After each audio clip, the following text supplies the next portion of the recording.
কালকে তো গেছে মহালয়া, আর নিরামিষ খেতে হয়েছে। যাই হোক, আমাদের বাড়িতে নিরামিষ হয় মহালয়ার দিন, আর তার জন্যই আজকে হয়ে গেছে এই যে একদম খাসির মাংস। অনেকের বাড়িতে মহালয়ার দিনই হয়, বাট আমাদের যেহেতু নিরামিষ হয় তো তার জন্য আমাদের আজকে হয়েছে এরকম খাসির মাংস, এরকম একদম বড় বড় এরকম সাইজের আলু, তার সাথে এরকম ঝোল পেঁপে, তার সাথে এরকম মাটন।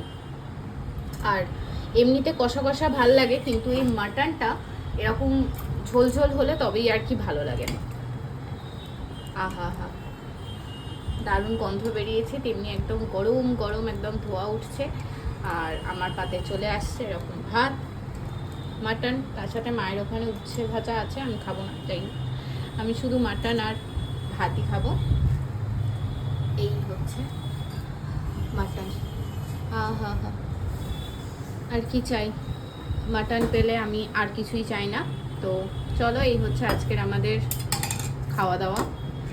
দুপুরটা বেশ জমে গেছে মাটন পেয়ে। আর তোমাদের কার কার মাটন ভালো লাগে অবশ্যই কমেন্ট করে জানিও। আমার খুবই পছন্দের হচ্ছে মাটন, চিকেনের থেকেও মাটনটাই বেশি ভালো লাগে। চলো আজকের মতো টাটা, বাই বাই।